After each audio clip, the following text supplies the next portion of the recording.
নমস্কাৰ এই মুহূৰ্তত লৈ আহিছো সন্ধিয়াৰ বহুকেইটা গুৰুত্বপূৰ্ণ খবৰ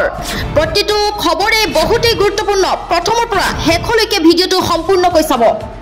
এনআৰসি পুনৰীক্ষণ হ'ব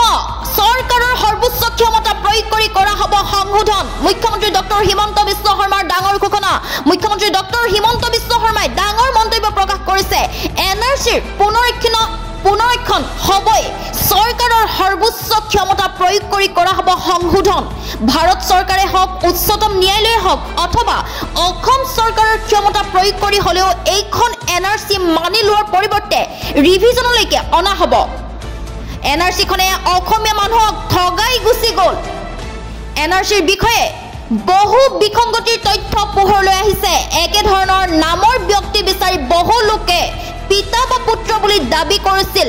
এই ধৰণে সেই সকল লোকৰ নাম এনআৰসিত অন্তৰ্ভুক্ত হৈছিল স্থায়ী বাসিন্দাৰ ঠাইত বহু বিষয়াই সন্দেহজনক লোককো সোমোৱাই দিছিল এই এনআৰসি শুদ্ধ নহলে উচ্চতম ন্যায়ালয়ৰ পৰা নতুনকৈ এনআৰসি কৰাৰ অনুমতি ল'ব লাগিব বহুকেইটা আইনী দিশ পৰীক্ষা কৰি থকা হৈছে শীঘ্ৰেই এনআৰসিক দিয়া হ'ব নতুন ৰূপ মুখ্যমন্ত্ৰী ডক্টৰ হিমন্ত বিশ্ব শৰ্মাৰ ডাঙৰ মন্তব্য অসমবাসীলৈ প্ৰধানমন্ত্ৰীয়ে লৈ আহিছে কেইবাটাও ডাঙৰ উপহাৰ টুপুলত কি লৈ আহিছে প্ৰধানমন্ত্ৰী নৰেন্দ্ৰ মোদীয়ে অসমবাসীলৈ প্ৰধানমন্ত্ৰীয়ে লৈ আহিছে কেইবাটাও ডাঙৰ টুপুলা অসমবাসীৰ বাবে প্ৰধানমন্ত্ৰীৰ টুপুলাত কি আছে প্ৰধানমন্ত্ৰীৰ জন্মদিনৰ দিনা লাখ লাখ হিতাধিকাৰীৰ বাবে মুকলি হ'ব অৰুণোদয় 3.0 মঙ্গলদৈত 18,000 কোটি টকাৰ প্ৰকল্প আধাৰশিলা স্থাপন প্ৰধানমন্ত্ৰীৰ নুমলীগড়ত উদ্বোধন কৰিব নৱনিৰ্মিত জৈৱ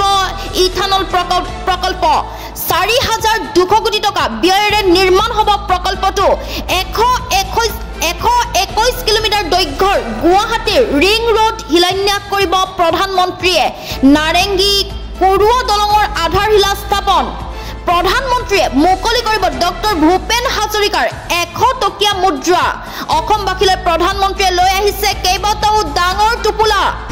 সম্পূৰ্ণ সলনি হ'ব বিনামূলীয়া ৰেচন লোৱাৰ নিয়ম সম্পূৰ্ণ সলনি হ'ব বিনামূলীয়া ৰেচন লোৱাৰ নিয়ম 1 অক্টোবৰৰ পৰা সম্পূৰ্ণ সলনি হ'ব ৰেচন সংগ্ৰহৰ নিয়ম ৰেচন ল'ব যাওঁতে কি কৰিব লাগিব সলনি হ'ব বিনামূলীয়া চাউল সংগ্ৰহৰ পদ্ধতি সম্পূৰ্ণ নতুন পদ্ধতিৰে ল'ব লাগিব ৰেচন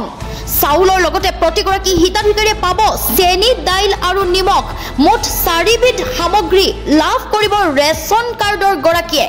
বজাৰ দৰতকৈ কমকৈ লাভ কৰিব ৰেচনৰ সামগ্ৰী প্ৰতি কেজি চেনি লাভ কৰিব মাত্ৰ 38 টকাত প্ৰতি কেজি মচুৰ দাইল লাভ কৰিব মাত্ৰ 69 টকাত প্ৰতি কেজি নিমখ লাভ কৰিব মাত্ৰ 10 টকাত ইয়াৰ উপৰি 700 টকাত লাভ কৰিব ৰন্ধন গেছৰ সিলিন্ডাৰ যদিহে আপোনাৰ উজ্জ্বলা গেছ কানেকশ্যন আছে 250 টকাতে পাব সিলিন্ডাৰ ৰেচন সংগ্ৰহৰ সময়ত বাধ্যতামূলকভাৱে দিব লাগিব ফিংগাৰপ্ৰিন্ট চাউল ল'ব যাওঁতে খেলিমেলি পালে 1800345361 দিয়ক অভিযোগ সম্পূৰ্ণ সলনি হ'ব বিনামূলীয়া ৰেচন লোৱাৰ নিয়ম 1 অক্টোবৰৰ পৰা সম্পূৰ্ণ সলনি হ'ব ৰেচন সংগ্ৰহৰ নিয়ম ৰেচন ল'ব যাওঁতে কি কৰিব লাগিব সলনি হ'ব বিনামূলীয়া চাউল সংগ্ৰহৰ পদ্ধতিবোৰ সম্পূৰ্ণ নতুন পদ্ধতিৰে ল'ব লাগিব ৰেচনৰ সামগ্ৰী প্ৰধানমন্ত্ৰীৰ আগমনৰ সময়তে বেদখলকাৰীক লৈ ডাঙৰ খবৰ নিদিয়াকৈ হাজাৰ বিঘা ভূমিত চলিব উচ্ছেদ আৰম্ভ হৈছে জৰীপ প্ৰধানমন্ত্ৰী আগমনৰ সময়তে বেদখলকাৰীক লৈ ডাঙৰ খবৰ আহিছে খবৰ নিদিয়াকৈ হাজাৰ বিঘা ভূমিত চলিব উচ্ছেদ হাতে তালিকা লৈ ৰাজ্যৰ প্ৰান্তে চলিছে জৰীপ মুখ্যমন্ত্ৰীৰ নিৰ্দেশৰ পিছতে আৰম্ভ হৈছে একচন ঘৰে গৈ বন বিভাগৰ জৰীপ আৰম্ভ বেদখলকৃত ভূমিত ঘৰ নিৰ্মাণ কৰা সকল পৰিব বিপদত বুলডোজাৰ একচনৰ বাবে সাজু প্ৰশাসন উদমাৰী পশ্চিম যমুনা গাঁও পূব যমুনা গাঁও আৰু নিগম দবকা লংকা লামডিং সংৰক্ষিত বনাঞ্চলতো চলিছে জৰীপ 3 দিনৰ ভিতৰত জৰীপ সম্পূৰ্ণ কৰিব বন বিভাগে জৰীপৰ প্ৰতিবেদন দাখিল কৰাৰ পিছতে চলিব বুলডোজাৰ কংগ্ৰেছৰ প্ৰায় 70% নেতাই সন্দেহযুক্ত নাগৰিক মোৰ দিনত এনআৰসি হলে সবে বাপ দেখি যাব এনেদৰে মুখ্যমন্ত্ৰী হিমন্ত বিশ্ব শৰ্মাই ডাঙৰ মন্তব্য কৰিছে কংগ্ৰেছৰ প্ৰায় সংখ্যক নেতাই সন্দেহযুক্ত নাগৰিক কংগ্ৰেছৰ মিটিঙত প্ৰায় সংখ্যকে সন্দেহযুক্ত নাগৰিক 70% সদস্যই সন্দেহযুক্ত নাগৰিক নথি পৰীক্ষা কৰিলে ফাদিল হ'ব তথ্য মোৰ দিনত এনআৰসি হোৱাহেঁতেন সকলোৰে নথিপত্ৰ পৰীক্ষা কৰিলোহেঁতেন গৌৰৱ গগৈ এছআইটিৰ ৰিপৰ্ট সন্দৰ্ভতো বিস্ফোৰণ মন্তব্য মুখ্যমন্ত্ৰীৰ মোৰ দিনত এনআৰসি হ'লে সবেই বাপ দেখিলেহেঁতেন কংগ্ৰেছৰ প্ৰায় সংখ্যক নেতাই সন্দেহযুক্ত নাগৰিক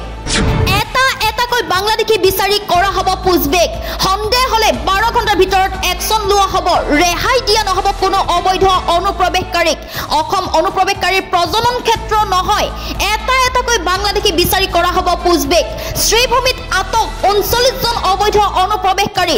লগে বাংলাদেশলৈ উভতাই পঠোৱা হ'ল অনুপ্ৰৱেশকাৰীকেইটাক সামাজিক মাধ্যম যোগে প্ৰকাশ কৰিছে মুখ্যমন্ত্ৰী ডক্টৰ হিমন্ত বিশ্ব শৰ্মাই এতিয়াৰ পৰা বাংলাদেশী ধৰা পৰিলে 12 ঘণ্টাৰ ভিতৰত কৰা হ'ব পুছবেক বিদেশী বহিষ্কাৰৰ ক্ষেত্ৰত ঐতিহাসিক পদক্ষেপ চৰকাৰৰ